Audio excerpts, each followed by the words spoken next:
Riding a bike, leaving, traveling far, no destination, no direction, no finish line.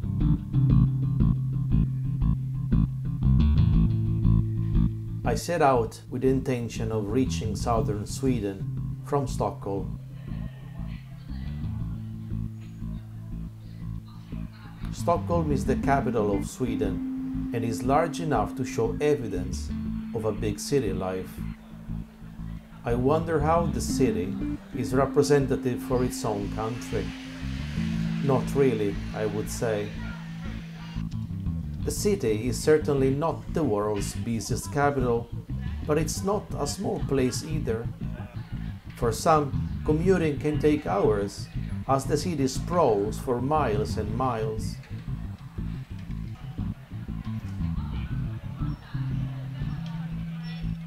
Although some try to take it easy and slow, enjoying the city as if you were a village or in a holiday resort, Stockholm's pace isn't slow. People wakes up early in order to enjoy a long evening free of work. There is Stockholm, and then there is the rest of Sweden. I know the capital quite well, but my knowledge doesn't help me when it comes to understanding the whole country.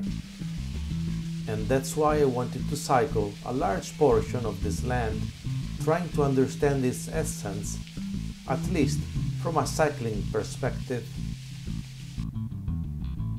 Cycling for me is the best way to observe a place. Slow enough to reflect along the way, fast enough to make it within a reasonable amount of time.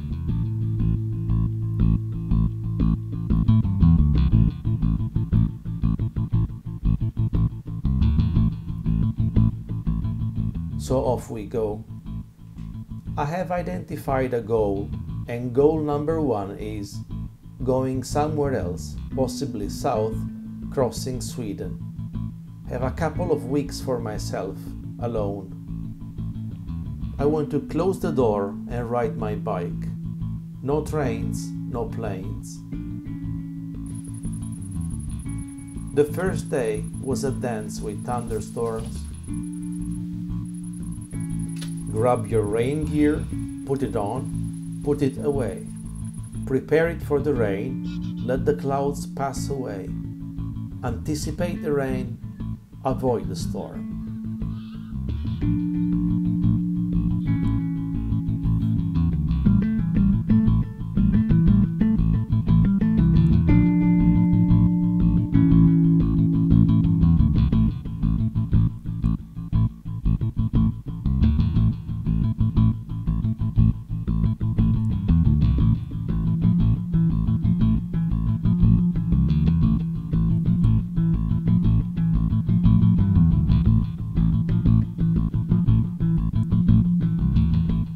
You leave the city behind and already 20 or 30 kilometers away, it's another world.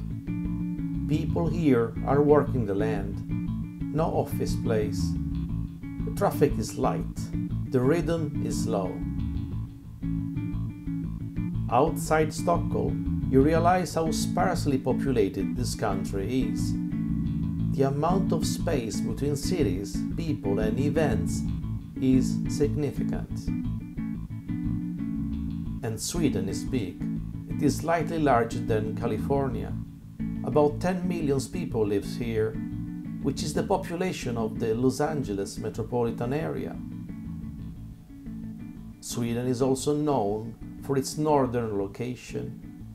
Stockholm is located on the 59 parallel, and this virtual line would cut Canada in two, right in the middle. So why living so north, you might ask? Since the last ice age, the entire Scandinavia became livable, and it will be even more so in the future. But historically, in the old days, life here was not easy. It is no wonder that the Vikings were very interested in finding other lands, other alternative. In other words, the Nordic people became Nordic because the rest of Europe south of here was already taken. Much of the north still suggests a kind of availability not felt elsewhere in Europe. Here, there is all the space a man could wish for, even too much. Forest, fresh water, good soil, all good as long as you don't need people around you. Especially in the countryside, you are educated to make it on your own. Being self-sufficient, independent, is the best value in Scandinavia. You first learn this and only then deal with the society. Modernity is helping different aspects of Nordic life. We have now self-service supermarkets. There is no need for a bored cashier waiting for occasional customers. A shop that is open, but it is also closed. What I love the most is seeing the slow pace of small villages. I would say that this is the real Sweden. Chatting and going to the bar is important here. I would say central. Libraries and bars are more centrals than churches. Goal number 2 is to test the possibility of crossing the entire country without paying for accommodations. I want to test my ability to sleep in makeshift shelters. In Sweden, it should be easy. Forest is everywhere, but the first night outdoors of the trip is always the most troubled. We have lost touch with living with the elements and share our bedroom with the creatures of the forest. It takes a while to find it comfortable. The first morning outside. Outdoor life is embracing new routines.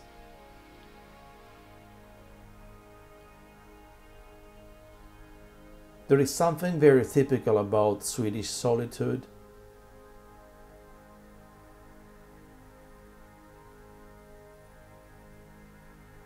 Life in sparsely populated lands has its similarities. If you are not familiar with it, you have to adapt. There is a touch of Americana in Scandinavia, especially in Sweden. I have my own theory about it. Because Sweden has historically been outside of NATO, because it has never been involved in wars between the big powers, it has developed a relationship with the United States that is spontaneous, positive. They show no shame here in admiration for the American culture. This could never be the case in France, Italy, or Germany.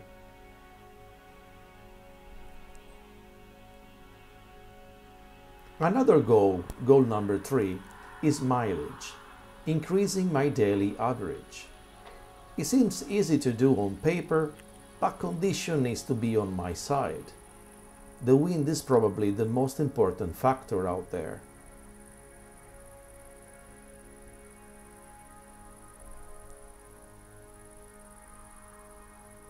Today is wind.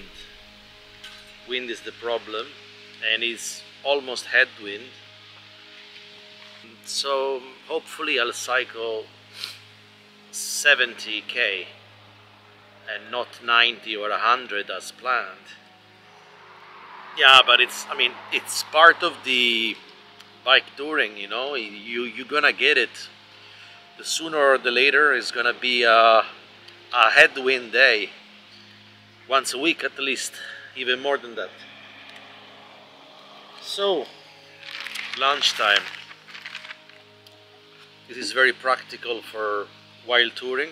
It's like tuna fish in a pack, in a bag.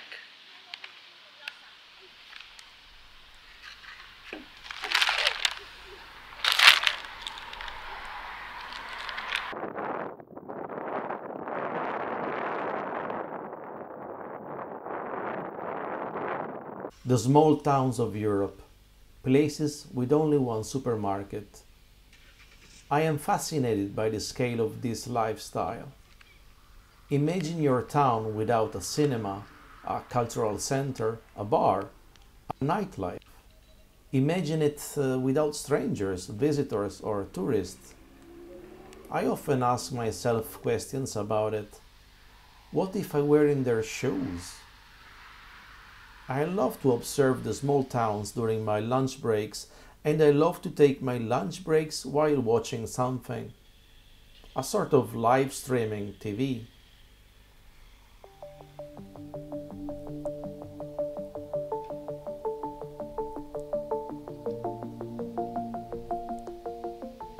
Sweden is known for its woods.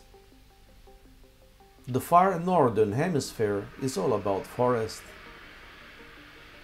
However, a good observer would be able to spot a form of activity here, one which leaves clear sign on vegetation. This is the so-called money forest. It is basically like agriculture, but one that is farming trees. Trees are cut, trees are planted.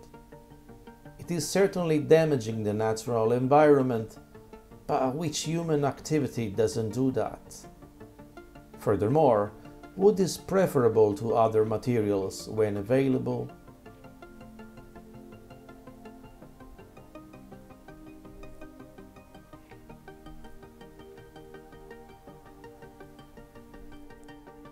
My sleeping anywhere challenge has taken me to a shooting range.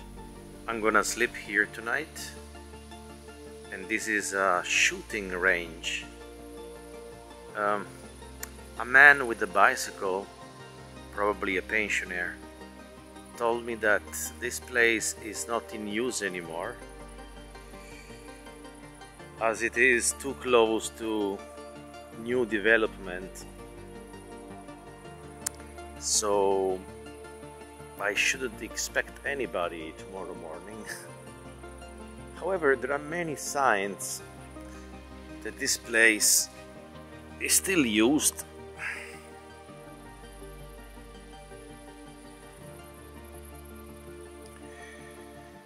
Yes, it is used.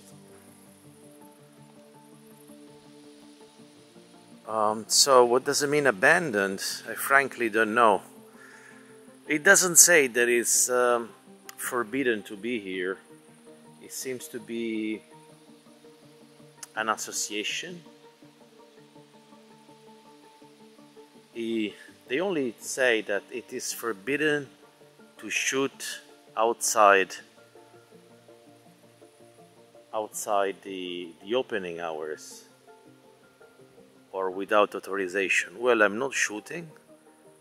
I'm just gonna sleep over there. Well, it became late and I thought that this shooting range would have been different, so I followed whatever the man suggested me to do.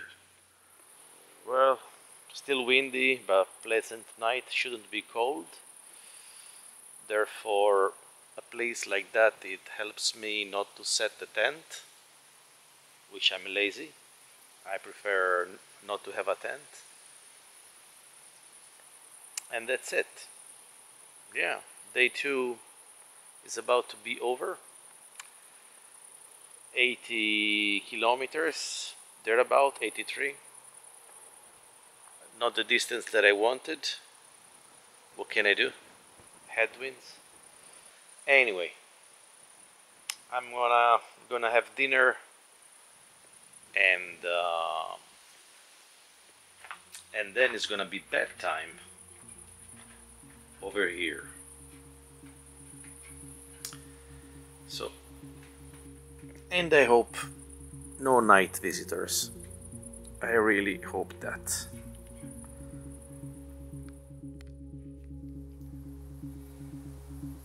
I wouldn't go to sleep so early, but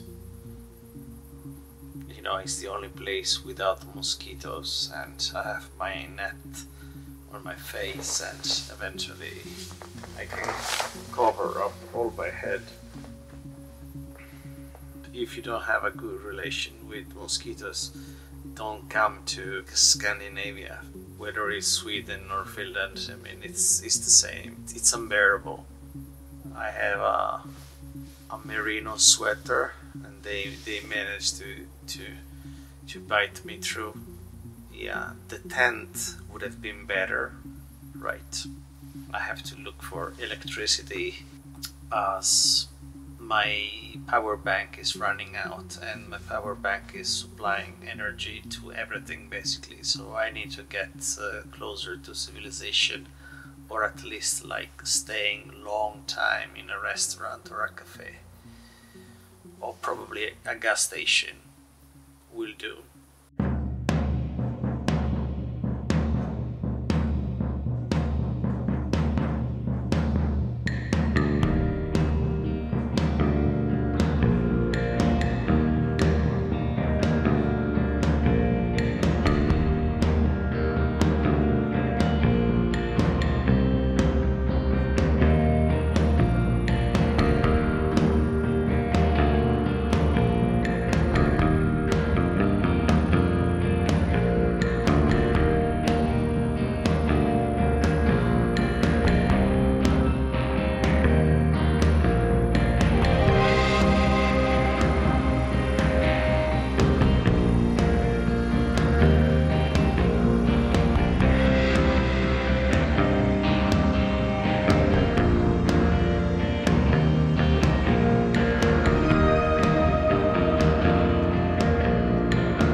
I'm badly against the wind, badly.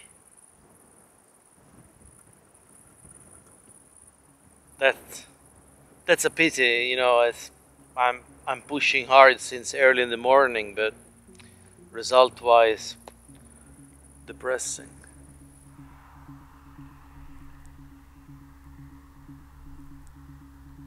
Trying to avoid accommodation means having to deal with the lack of power supply. Our lives are dictated by our batteries. When they run out of power, we are forced to longer recharges, charging my phone, my drone, camera, lights overnight. The other option is to charge wherever I stop, in cafe or gas stations. But that will slow down my day considerably. So should I stop to a hotel or a camping just to charge all my devices? Goal number 4 is keeping the bill light. I want to spend less than my average, less than €30 per day. So let's see, it was nearly €9, a little bit less than €9. What have I got for that? A discounted cake, good for the morning. Not discounted small tortillas, 8. Discounted roast beef, and lots of jellies, jelly beans, and actually talking about this, they were €2 and 10, something about thereabouts. So roughly €9 or 8 and something, and not too bad. I mean, yeah, I'll be sitting here and eat something with the bread, tortilla bread that I've got yesterday. In expensive countries like Sweden, that is not too easy, to say the least. There are rules and good habits to follow if one wants to make it cheap. When you don't know what to buy, get some tortillas or any flat bread. It goes well with everything, breakfast or lunch.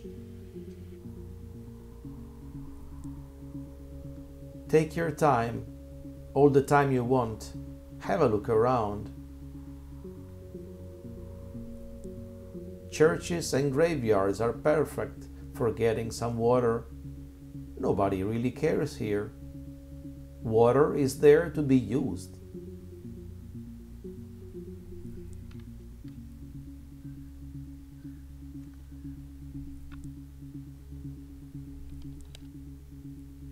Traveling like this, it's an exploitation of public services. They are not uncommon if you know where to look at.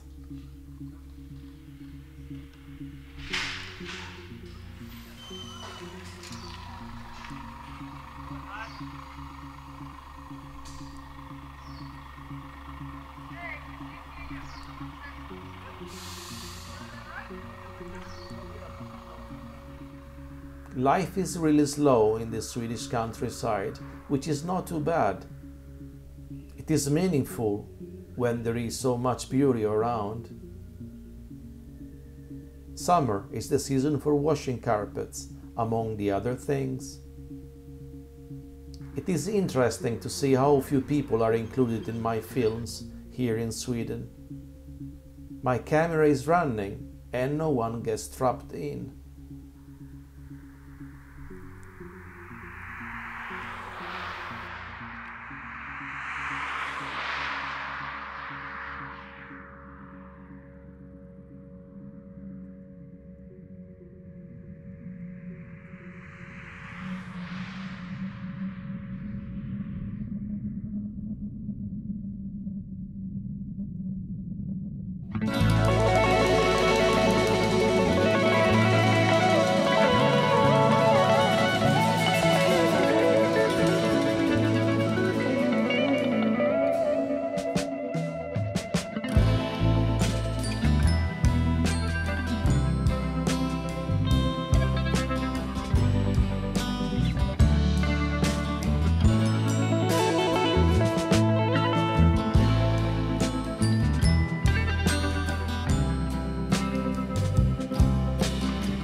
expect that as you travel south, the forest would decrease in presence here in Sweden. That is not exactly the case. Even in the far south, large areas of forest survive, but as I said, mostly in the form of agricultural forest, which is probably better than a bare landscape. For the tourist or the cyclist, this means a lot. It gives a sense of freedom. Nature makes things easier. Relaxing, resting, sleeping or eating. It seems possible everywhere. Summer in Sweden is a feast. It might be short, but always remarkably stunning. It can be surprisingly warm and stable if you are lucky with the weather. Beside the wind, I am being very lucky. It is late July and it's high pressure. Sweden is not made by abandoned buildings, but outside Stockholm, these things happen. The value of the real estate market is lower and buyers do not line up for a business proposal, at least here.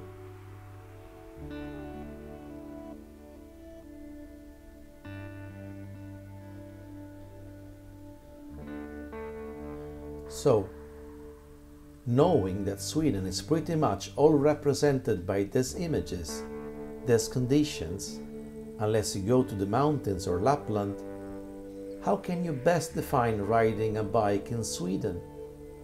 Riding in Sweden is easy.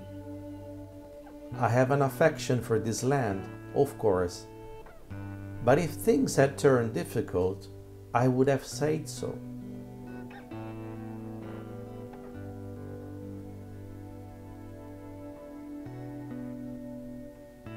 But now that Sweden is about to end, I'm thinking about where to go next, because it is not yet time for me to return to the base. I'm in the central part of the very south of Sweden, but not into the county of Skåne.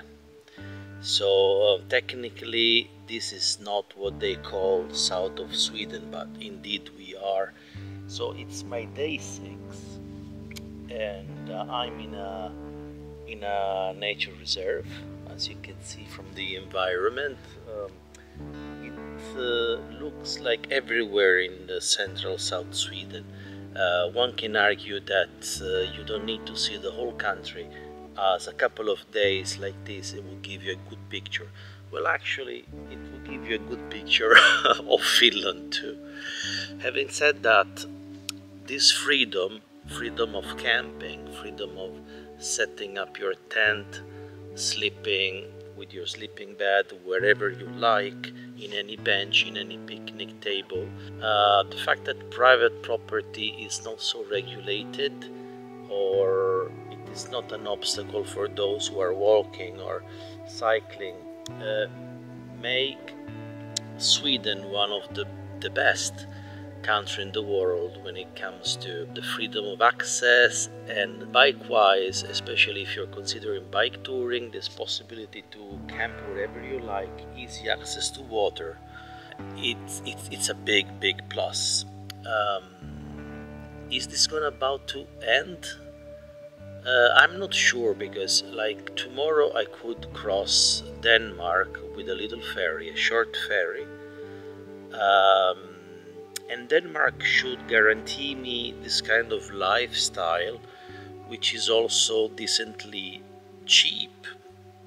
As long as you buy food, then you are set to go. So Denmark will probably allow me this, but I'm not sure whether I'll enter Germany and things would be as easy as, you know, camp everywhere, tent wherever you like, easy access to water, or possibility to open a fire and things like this. It is so quiet. Imagine at night. So I don't want to be exactly in town tonight. It's not really necessary. Priority goes to affordable night. So this trip is all around an affordable lifestyle, money-wise. So I don't want to be too heavy on my wallet. I want to experiment how easy it is to eat, cook for yourself, and not paying big hotels. I might eventually, of course, sleep in some accommodation once in a while for logistical reasons. Could be even tonight, but this is my day 6, so every 7 day this can happen. Every 10 day I could take a day off. And every now and then I'll also eat at restaurant, of course. Low budget traveling shouldn't avoid eating out, and not simply to take a better care of your diet when it comes to proteins or to avoid cooking at evenings. There is also a social aspect attached to it.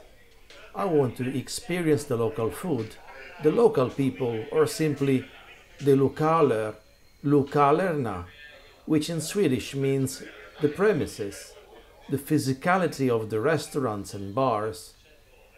This is part of the whole experience. Before leaving Sweden, I took a look at some art installation I have made years ago for the municipality of Helsingborg, and after all these years, they still look great. It looks really great. Crossing the Öresund Strait takes only 20 minutes by ferry and it's affordable for cyclists. In Denmark, my plan still seems very open.